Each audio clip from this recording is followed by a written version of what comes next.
The morning patrol was supposed to be routine, but Officer Sarah Miller never expected to see a tiny German Shepherd puppy running after her police cruiser. His paws slapping the pavement, his cries desperate and raw. She stopped the car, opened the door, and the puppy ran straight to her, tugging at her pant leg and barking like he was begging for something. "Easy, little guy," she said gently, kneeling down. But when she looked into his wide, tear-filled eyes, she realized this wasn't just a lost puppy. He was trying to lead her somewhere. What she found moments later would shake her heart and remind the world what true innocence and loyalty look like. The morning sun filtered softly through the pine trees as Officer Sarah Miller drove along the quiet country road. It was supposed to be another peaceful patrol, nothing unusual, just routine. The air was crisp, the hum of the engine steady, until something in her side mirror caught her eye. A small blur of motion. She slowed down, squinting through the glass. At first, she thought it was nothing, a stray animal maybe, but then she heard it. A faint, desperate bark. Sarah hit the brakes and pulled over. From behind her cruiser, a tiny German Shepherd puppy came running, its paws kicking up dust, its tail wagging weakly. The little dog stopped beside her door, panting hard, then barked again, as if pleading for help. Sarah stepped out slowly, crouching down. "Hey there, buddy. Are you lost?" she asked softly. The puppy whimpered, tugging gently at the hem of her pant leg before darting forward a few steps. Looking back expectantly, he wasn't running away. He wanted her to follow. Sarah frowned, her instincts stirring. Something about his urgency felt different, almost human. She grabbed her radio. "Dispatch, this is Officer Miller. I'm following a stray, possible distress situation." The puppy barked once more and took off down the road. Sarah sighed, started her engine, and whispered, "All right, little one. Show me what's wrong." The small German Shepherd puppy ran ahead, pausing every few steps to make sure Officer Sarah Miller was following. His bark echoed through the still morning air, full of urgency. Sarah frowned, clutching her flashlight as she stepped off the road and into the woods. "Where are you taking me, little guy?" she muttered, her boots crunching over dry leaves. The deeper they went, the quieter it became. No wind, no birds, just the rhythmic patter of tiny paws and the steady hum of her radio. "Miller, report status." The dispatcher's voice crackled. She pressed the mic. "Following a stray, possible distress case. I'll update soon." Sunlight barely filtered through the tall trees now, casting eerie streaks of gold across the forest floor.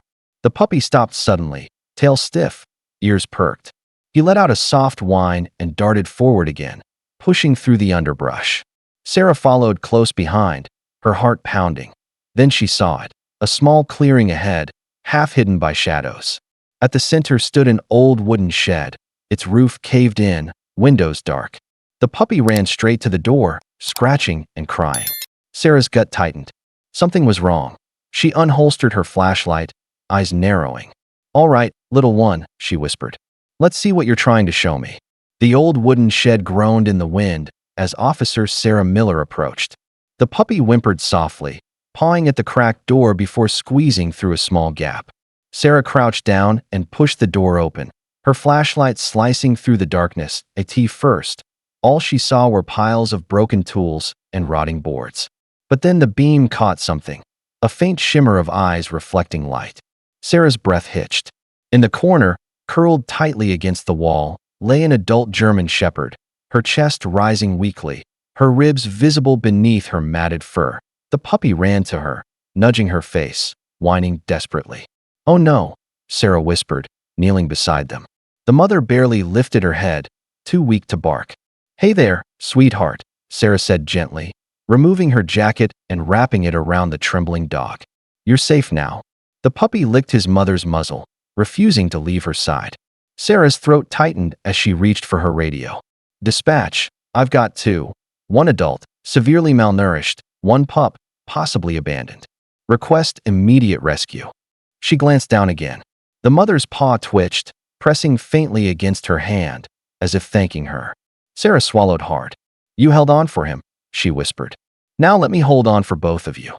The call for help echoed through the radio, and within minutes, the wail of sirens cut through the still air. Officer Sarah Miller stayed kneeling beside the injured German Shepherd, her jacket wrapped tightly around the dog's frail body. The puppy pressed against his mother, refusing to move. "You're both going to be okay," Sarah whispered, her hand trembling as she stroked the mother's fur. The rescue van arrived, its headlights slicing through the mist. Two paramedics rushed forward with a stretcher and medical gear. "She's in critical shape," one said after a quick glance. Sarah nodded. "Do whatever it takes." The puppy barked anxiously as they lifted his mother, his tiny paws scratching the ground as if begging them not to take her away. Sarah scooped him up, holding him close. "You did good, little one," she murmured, tears forming in her eyes. She climbed into her patrol car and followed the rescue vehicle all the way to the county animal clinic, the puppy trembling in her arms. The clinic. Doctors worked feverishly under bright lights. Sarah stood behind the glass, heart pounding. The puppy whimpered beside her. Hours later, the vet stepped out, exhaustion on his face but hope in his tone. "She's a fighter," he said. Sarah exhaled shakily, whispering, "So is he." Days later, the animal clinic was quiet except for the faint hum of machines and the soft whine of a small puppy. Officer Sarah Miller pushed open the door, her heart racing. The mother dog, now named Luna, lay resting, her breathing slow but steady. The puppy, whom Sarah had begun calling Max, sat curled beside her, refusing to leave her side. The vet smiled when he saw Sarah. "They're both fighters," he said gently. "Without you and that little guy, they wouldn't have made it through the night." Sarah knelt down, brushing her fingers through Luna's fur. "No," she whispered. "He's the real hero." Over the next few days, Sarah visited every morning. Max would leap into her arms, tail wagging wildly, while Luna's eyes followed her with quiet trust. Sarah brought toys, treats, and long walks through the clinic garden. It wasn't long before the three of them felt like family. One afternoon, as Sarah watched them playing together, the shelter manager approached. "They're ready for adoption," she said with a hopeful smile. Sarah looked down at Max, now tugging at her shoelace, and at Luna, lying peacefully in the grass. Her decision was instant. She smiled softly. "They've already been adopted," she said. "By me." Weeks later, the golden rays of dawn spilled over Officer Sarah Miller's backyard, where Luna and her puppy Max played freely for the first time in their new home. The mother's once dull coat now glistened under the morning light, and Max chased butterflies through the grass, his bark full of life.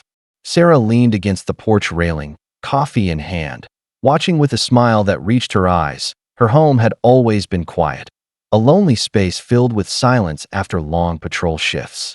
But now, laughter echoed in her yard, and paws tapped against the wooden floors every evening. They weren't just rescues anymore. They were family. One afternoon, Sarah received a call from the precinct. A stray had been spotted near an old bridge. She clipped on Max's new police dog vest, just for fun, and smiled. "Ready to help, partner?" At the scene, Max ran ahead and found the stray first, a frightened, hungry puppy hiding under a log. Sarah watched him carefully approach, tail wagging, as if saying, "It's safe now." Her eyes filled with tears as the sun set behind them. Sarah whispered, "You saved your mother, and now you're saving others." Narration: sometimes, the smallest act of loyalty can change more than one life. It can teach us what love truly means.